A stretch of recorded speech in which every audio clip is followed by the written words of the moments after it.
Hola Iglesia y feliz aniversario a todos los miembros de esta congregación en este mes de octubre, porque recordando un poquito la historia de nuestra iglesia, el 4 de octubre de 1987, un grupo de 70 hermanos, entre quienes estaban los pastores Saúl y Anita, realizamos un primer culto en casa de los hermanos Wilfredo y Yolanda Montt, que ya están con el Señor.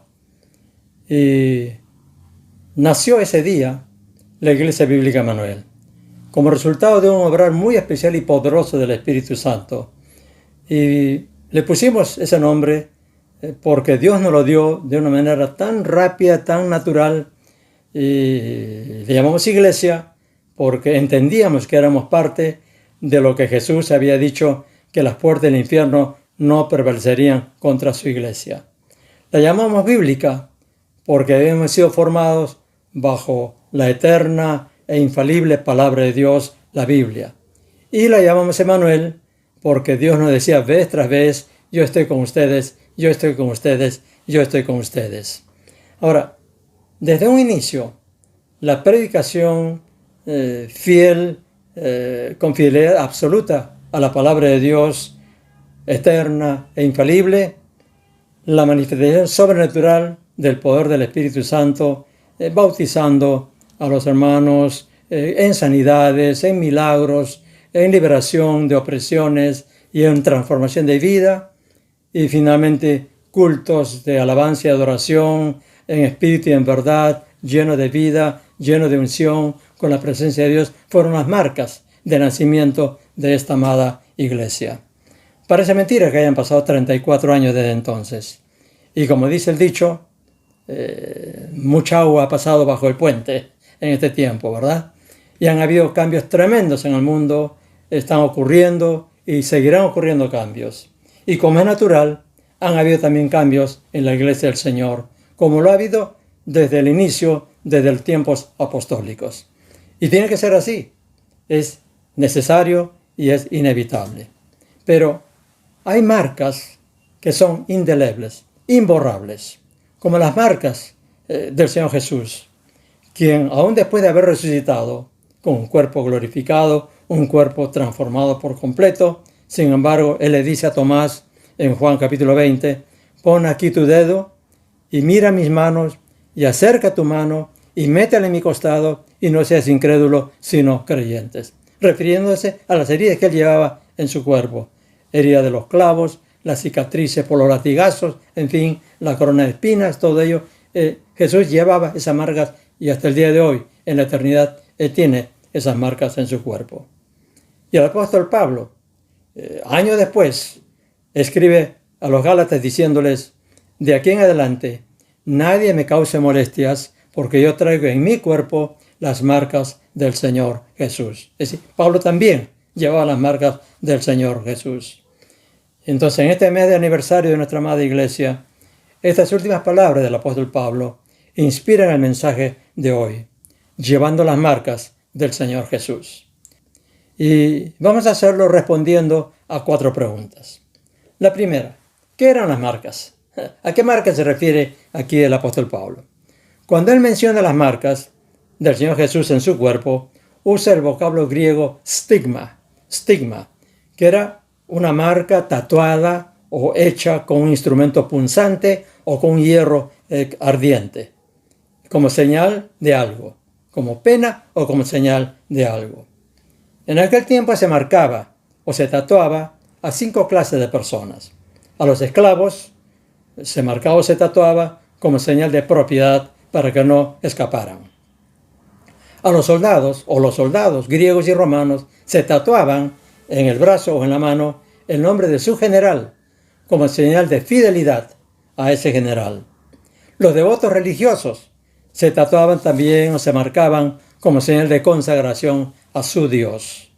A los criminales se les marcaba o tatuaba para ser identificados como tales a donde quiera que fueran. Y a los aborrecidos, a los odiados, a ellos se les marcaba también para vergüenza y humillación, como los nazis marcaron a los judíos en la Segunda Guerra Mundial. Es decir, habían 5 clases de marcas que eran como señal de propiedad, señal de fidelidad señal de consagración, señal de identificación y señal de humillación. Recordemos estos cinco propósitos por los cuales se marcaba a la gente, en forma paralela a las marcas del Señor Jesús. La segunda pregunta que vamos a responder es, ¿qué eran las marcas para Pablo? ¿Por qué él habla de marcas, verdad? Sin duda, cuando él se refiere que lleva en su cuerpo las marcas del Señor Jesús, se estaba refiriendo a las cicatrices, las quemaduras, las llagas por predicar el Evangelio, marcas hechas en su cuerpo, ¿verdad? Marcas reales en su cuerpo, pero él les daba un sentido simbólico, un significado espiritual. Como él me dio cuenta en 2 Corintios capítulo 11, y él dice, de los judíos, 5 veces he recibido 40 azotes menos 1. 3 veces he sido azotado con varas, 1 vez apedreado, 3 veces he padecido naufragio, 1 noche y 1 día he estado como náufrago en alta mar. Versículo 27. En trabajo y fatiga, en muchos desvelos, en hambre y sed, en muchos ayunos, en frío y en desnudez. Y además de otras cosas, lo que sobre mí se agolpa cada día, la preocupación por todas las iglesias. ¿Qué experiencia o cuántas experiencias dolorosas, duras, difíciles, terribles que tuvo que pasar el apóstol Pablo por predicar el Evangelio? Eran marcas en su cuerpo de esos sufrimientos, de esas luchas en su servicio a Cristo y por causa del odio de los enemigos del Evangelio. Ahora, Pablo las llama las marcas del Señor Jesús, porque eran por la misma causa. Él había recibido esas marcas por la misma causa por las cuales Jesús recibió marcas también en su cuerpo, por predicar un evangelio que chocaba frontalmente con la cultura de corrupción de su tiempo. Eran marcas por ser luz en medio de las tinieblas del mundo de su tiempo. Y Pablo en su primera carta a los Corintios, después de hablar a los creyentes de todo lo que sufría por causa del evangelio, él termina diciéndoles, no escribo esto para avergonzaros, sino para amonestaros como a hijos amados, pues en Cristo Jesús yo os engendré por medio del evangelio, por tanto os ruego que me imitéis. Os ruego que me imitéis. Ahora, notemos, hermanos, no les dice, no sufran como yo. Suavicen el mensaje. Acomódense a la cultura de su tiempo. No ofendan a la gente hablando de pecado. Eviten la persecución y el rechazo. No. Él les dice, les ruego que me imiten. Le está diciendo que le imiten a él en esas luchas y aún a costa de recibir marcas en el cuerpo, a costa de todo el rechazo, la persecución, los maltratos, la tortura y todo ello. Como también lo dicen en el capítulo 11 de 1 Corintios, versículo 1, sed imitadores de mí, así como yo de Cristo. Ahora, él podía decir con toda honestidad y con toda verdad que él llevaba las marcas del Señor Jesús, porque él era un imitador de Jesús. Jesús sufrió, recibió esas marcas, sufrió todo lo que sufrió por predicar el Evangelio del Reino y predicarlo frontalmente a esa cultura, a ese mundo lleno de pecado de su tiempo. Pablo hizo lo mismo y no rehuyó el sufrimiento, no rehuyó el rechazo, no rehuyó la persecución.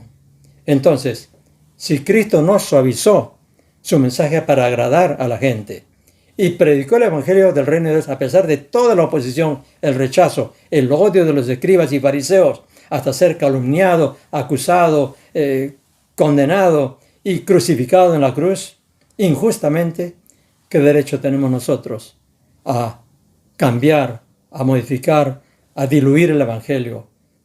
Por supuesto que no tenemos derecho de hacerlo. La tercera pregunta entonces, vamos rápidamente. ¿Por qué menciona Pablo estas marcas? ¿Por qué la menciona? Y él escribe a los Gálatas en el capítulo 6, vamos a leer el versículo 12 y luego el versículo 17. Él dice, todos los que quieren agradar en la carne, estos os obligan a que os circuncidéis, solamente para no padecer persecución a causa de la cruz de Cristo. Versículo 17. De aquí en adelante, nadie me causa molestias, porque yo traigo en mi cuerpo las marcas del Señor Jesús. ¿Qué pasaba? En la iglesia en Galacia habían líderes que querían obligar a los creyentes a circuncidarse, una práctica que Dios había establecido para el pueblo judío como señal del pacto hecho por Dios con Abraham 1800 años atrás, pero que ya había caducado porque el Mesías ya había venido, Cristo ya había venido, el Mesías prometido. Pero estos judíos, convertidos al cristianismo, líderes de la iglesia, no lo hacían por razones doctrinales o teológicas, sino para no padecer persecución por causa de la cruz de Cristo. La cruz era un símbolo humillante, vergonzoso, tanto para los judíos religiosos como para los romanos orgullosos, pues era el método romano de ejecución de los peores criminales. Además de esto, para los judíos, tanto para los judíos como para los romanos, Jesús era un hijo de carpintero, charlatán, y los cristianos eran una secta de ignorantes y fanáticos. Ese era el concepto que había en el pueblo, en la cultura, acerca de Jesús y acerca de los cristianos. Entonces, estos líderes cristianos, convertidos en Galacia, al ver esta situación, tuvieron temor del rechazo, de la persecución. Se sentían avergonzados de ser cristianos y por lo tanto querían disfrazar su cristianismo también circuncidándose y haciendo que los creyentes se circunciden. Pero Pablo les dice: yo traigo en mi cuerpo las marcas del Señor Jesús, contrastándose él mismo con los maestros judaizantes que no tenían, por supuesto, ninguna marca y estaban tratando de evitar que les causaran alguna marca, alguna herida, algo, o el rechazo o la persecución. Él llevaba las marcas de un servicio libre y gozoso al Rey de Reyes y Señor de Señores, dispuesto a todo, dispuesto a sufrir las consecuencias, cualesquiera que fueran, y aún a morir por su obediencia al llamado de Dios. ¡Qué ejemplo de fidelidad, de lealtad, de obediencia, en fin, de fe del apóstol Pablo, ¿verdad? Es un ejemplo para nosotros. Y él ya lo había dicho en esta misma carta a los Gálatas, en el primer capítulo, cuando ante las distorsiones doctrinales que estaban viendo en la iglesia, él dice: mas si aún nosotros o un ángel del cielo os anunciara otro evangelio diferente del que os hemos anunciado, sea anatema. Y la palabra anatema es una palabra muy dura, sea maldito. Quiere decir, como antes hemos dicho, dice Pablo, también ahora lo repito: si alguno os predica diferente evangelio del que habéis recibido, sea anatema, sea maldito. Es una palabra muy fuerte, muy dura. Lo que está diciendo Pablo es: hay un solo evangelio que fue el que predicó Jesús, que es el mismo que yo predico, ¿no? Y como su apóstol. Ahora, las presiones de la cultura, el rechazo del mundo, la persecución y aún el peligro de muerte no son razones válidas para cambiar ese evangelio. Por eso dice: si aún yo mismo vengo y lo cambio, si a un ángel del cielo viniera, dice, eso no hay que aceptarlo, no debemos recibirlo. Y añade luego el mismo Gálatas: pues busca ahora el favor de los hombres o el de Dios, o trate de agradar a los hombres. Pues si todavía agradara a los hombres, no sería siervo de Cristo. Qué tremendas estas palabras de Pablo. Nuestra predicación no debe ser para agradar a los hombres si con ello estamos alterando, cambiando la palabra de Dios. Nuestra predicación tiene que ser para agradar a Dios.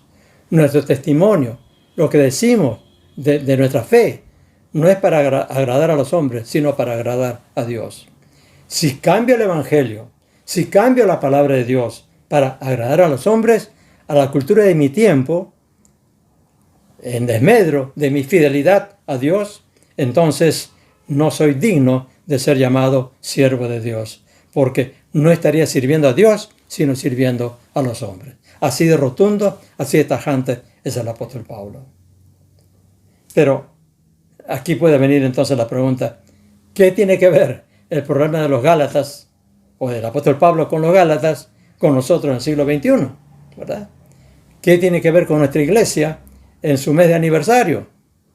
Y esta pregunta nos lleva a nuestro punto siguiente y final, respondiendo la cuarta interrogante, la cuarta pregunta. ¿Qué significan las marcas de Jesús para nosotros? ¿Qué significan las marcas de Jesús para nosotros? Hoy ya no tenemos el problema de los cristianos gálatas, pero sí hay una corriente cada vez más fuerte en la Iglesia del Señor que dice que los tremendos cambios que han ocurrido y siguen ocurriendo en el mundo demandan cambios también drásticos, grandes en la Iglesia cristiana. Que ya no basta con modificar, con cambiar, adecuar ciertas cosas en las formas, hacer un maquillaje a la Iglesia, sino que se tiene que crear un nuevo cristianismo y una nueva clase de cristianos. Esta corriente está creciendo mucho y haciéndose cada día más fuerte en la Iglesia, en el mundo. Y se dice que si no hacemos eso, la Iglesia está condenada a desaparecer, porque todo lo que se ha hecho antes ya no sirve ahora. Esta es una frase que la oímos vez tras vez entre los que propugnan esta nueva corriente de pensamiento. Lo de atrás ya no sirve, lo de antes ya no sirve. Hay que hacer todo nuevo. Estrategias nuevas, doctrina nueva, forma de predicar nueva. En fin, la Iglesia tiene que ser totalmente nueva, diferente a lo anterior. Es lo que los propulsores de este movimiento llaman la Iglesia emergente. Iglesia emergente o movimiento de iglesias emergentes. Porque emerge, surge desde adentro de una iglesia que es supuestamente obsoleta, que está moribunda y destinada a desaparecer. Este es el mensaje que se está dando constantemente. Y se enfatiza la necesidad de nuevas estrategias.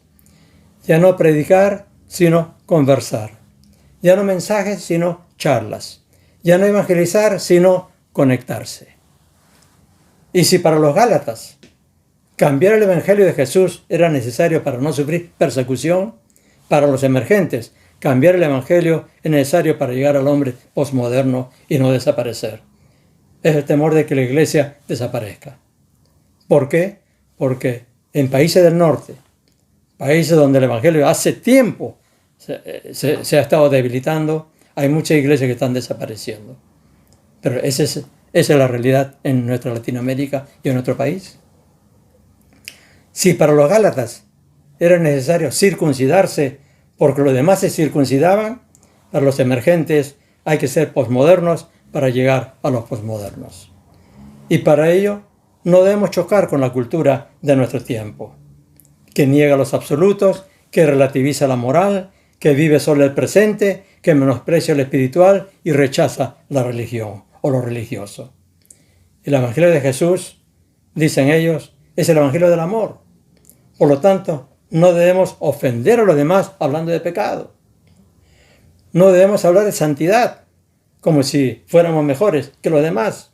Y por eso, hagamos lo que ellos hacen. Si otros fuman, fumemos también. Si otros beben alcohol, bebamos con ellos. Si otros dicen chistes rosados o rojos, hagámoslo también. Si el aborto avanza en el mundo, no hablemos contra el aborto. Y si en el mundo la homosexualidad está siendo aceptada, aceptémosla también nosotros. Seamos posmodernos para ganar a los posmodernos. Este es el mensaje de la iglesia emergente. Y en el fondo, todo este pensamiento se basa en la sospecha de que la Biblia es un producto de la cultura. Que la Biblia es un producto de la cultura. Que la Biblia está teñida, marcada, moldeada por la cultura del tiempo de Jesús. Y como la cultura ha cambiado, la Biblia también tiene que cambiar. El mensaje tiene que cambiar. Pero, ¿es esto así? La pregunta que tenemos que hacernos, ¿es esto así? ¿Qué dijo Jesús, el Hijo de Dios, el Verbo eterno? En Mateo 24, 35. El cielo y la tierra pasarán, pero mis palabras no pasarán. Dijo el Señor, el Verbo eterno, el creador de cielo y tierra, el sustentador de todo lo que existe. Él ha dicho que sus palabras no pasarán, y si no pasarán, tampoco cambiarán. No se puede cambiar la palabra de Jesús. ¿Qué dijo el apóstol Pedro? 2 de Pedro 1:21. Porque nunca la profecía fue traída por voluntad humana, sino que los santos hombres de Dios hablaron siendo inspirados por el Espíritu Santo. Inspirados por el Espíritu Santo. La palabra de Dios no es producto de la cultura, es inspiración de Dios, es revelación de Dios. Nació en el corazón de Dios, en la mente de Dios, y fue transmitida por medio de los escritores bíblicos para nosotros. Es verdad que la Biblia fue escrita en un contexto cultural, sí, pero su contenido y mensaje fue inspirado por el Dios que es el mismo ayer, hoy y por los siglos. Y no tenemos derecho a cambiarlo en aras de la cultura y del posmodernismo. Y Jesús nos dice hoy tan rotundamente como lo dijo a sus discípulos de su tiempo: vosotros sois la luz del mundo. Una ciudad asentada sobre un monte no se puede esconder, ni se enciende una luz y se pone debajo de un almud, sino sobre el candelero, y alumbra a todos los que están en casa. Así alumbre vuestra luz delante de los hombres. Así alumbre vuestra luz delante de los hombres. Y el apóstol Pablo añade en Efesios capítulo 5, versículo 8, porque en otro tiempo erais tinieblas, mas ahora sois luz en el Señor, por lo tanto andad como hijos de luz. Antes éramos tinieblas como las tinieblas del mundo, pero ahora somos luz en el Señor. No por nosotros, no porque seamos nosotros mejores que otros, pero tenemos a Cristo en el corazón, tenemos el Espíritu Santo. Ahora somos luz en el Señor, no en nosotros mismos, no en Humberto Lai, no en fulano de tal. En el Señor somos luz. Y eso nos lleva a la tremenda responsabilidad de andar, de vivir como hijos de luz. Y el apóstol Pedro lo confirma diciendo: mas vosotros sois linaje escogido, real sacerdocio, nación santa, pueblo adquirido por Dios, para que anunciéis las virtudes de aquel que os llamó de las tinieblas a su luz admirable. Os llamó de las tinieblas del mundo a su luz admirable. Ya no somos tinieblas, somos luces en el Señor. Hemos sido hechos luces para brillar, no para taparnos con la cultura, con las tinieblas culturales. Hemos sido destinados a brillar como luminares en el mundo. Ahora, sí, lo paradójico y lo inevitable es que ser luz en el mundo, en un mundo de tinieblas, tiene consecuencias. Va a haber consecuencias. Se producen marcas. Jesús lo vivió, Pablo lo vivió. Y por eso Jesús dijo en Juan capítulo 8, yo soy la luz del mundo, el que me sigue no andará en tinieblas, sino que tendrá la luz de la vida. Sí, yo soy la luz del mundo, dijo él. Y siendo luz, se enfrentó a las tinieblas de la cultura de su tiempo. No se acomodó para evitar la persecución. Y eso le produjo las marcas imborrables que lleva hasta hoy. Y la muerte más humillante y terrible de todas, la cruz. Por eso también dijo, en Juan capítulo 15, versículos 18 y 19. Y Él nos lo dice a nosotros también en pleno siglo XXI, como Iglesia Bíblica Manuel. Si el mundo os aborrece, sabed que a mí me ha aborrecido antes que a vosotros. Si fuerais del mundo, el mundo amaría a lo suyo. Les amaría a ustedes. Pero porque no sois del mundo, antes yo os elegí del mundo, por eso el mundo os aborrece. Hermanos amados, hermanas amadas, si somos en este momento hijos de Dios, cristianos de corazón, que hemos sido perdonados, hemos sido justificados por el Señor, tenemos la esperanza de la vida eterna y somos miembros de la Iglesia del Señor, de la Iglesia Universal y también iglesia de una iglesia local como la Iglesia Bíblica Manuel. Esta es palabra para nosotros. Y el mundo nos puede aborrecer, pero eso es motivo para diluir el mensaje. Pablo fue luz en su tiempo y fue aborrecido y recibió las marcas de Jesús. La historia está llena de hombres y mujeres que llevaron las marcas de Jesús en sus cuerpos por ser luces en su tiempo y en sus culturas. Y por esas marcas es que nosotros, tú y yo, hemos recibido el Evangelio de Salvación, porque otros estuvieron dispuestos a sufrir las marcas y llevar las marcas de Jesús. Por lo tanto, no temamos ni cedamos ante las presiones de las tinieblas del mundo. El Evangelio no es ni premoderno, ni moderno, ni posmoderno. El Evangelio es eterno. Y no tenemos que ser posmodernos para ganar a los posmodernos. Sino, como dice Pablo, 1 Corintios capítulo 2, versículos 1 al 5. Así que, hermanos, cuando fui a vosotros, dice Pablo, cuando fui a Corinto a predicar el Evangelio por primera vez, cuando fui a vosotros para anunciaros el testimonio de Dios, no fui con excelencia de palabras o de sabiduría, pues me propuse no saber entre vosotros cosa alguna, sino a Jesucristo y a este crucificado. Un mensaje aparentemente ridículo, risible, loco. Por eso él habla de la locura del Evangelio. Él fue con ese mensaje loco para hablar a los corintios.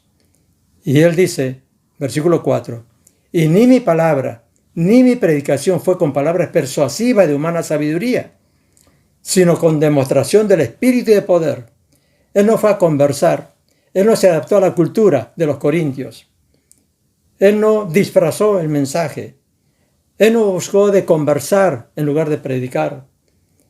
Él fue con la idea de presentar a ese Cristo crucificado, ese mensaje que puede ser loco para aquel que rechaza a Dios, pero aquel que tiene el corazón dispuesto lo va a entender y lo va a recibir.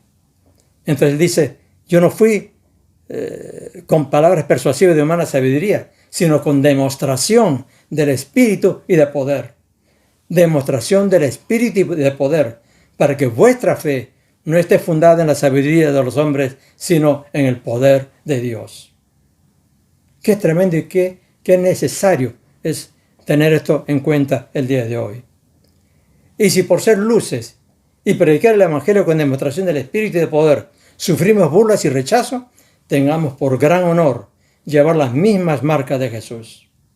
Ahora, no todos somos llamados a tener marcas en el cuerpo. Aquí no hay la persecución que había en aquel tiempo. Pero todos debemos llevar esas marcas en nuestro corazón, en nuestro carácter.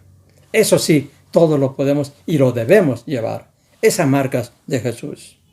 Recordemos los 5 propósitos de las marcas en el tiempo de nuestro Señor. Marca de propiedad como siervos de Dios. Marca de fidelidad como soldados de Jesucristo. Marca de consagración como santos de Dios. La marca de identificación como discípulos de la cruz, la marca de humillación como luces aborrecidas por las tinieblas del mundo. Debemos tener como gran honor, si somos luces, que el mundo nos aborrezca, que nos rechace, porque estaremos siendo rechazados por las tinieblas. Pero en el mundo hay aquellos, hombres y mujeres, que están ansiosos, anhelantes, desesperados por conocer la luz de Dios. Ellos van a escucharnos si hablamos nosotros con el poder del Espíritu Santo. Hablamos, como dice Pablo, no con palabras de humana sabiduría, sino con demostración del Espíritu y de poder. Y si hacemos eso, Dios se glorificará en nuestras vidas. Y lo que es el tema de nuestra iglesia a lo largo de todo este año. La Iglesia Bíblica Emanuel continuará siendo una iglesia trascendente para gloria de Dios y para bendición de muchos. Que esa sea nuestra oración, que sea el deseo de nuestro corazón, nuestra oración, y que sea una realidad en la vida de cada uno de nosotros. Por la gracia de Dios y porque es lo que el amor de Dios desea para nosotros y para la gente que nos rodea. Amén. Amén. Que Dios les bendiga.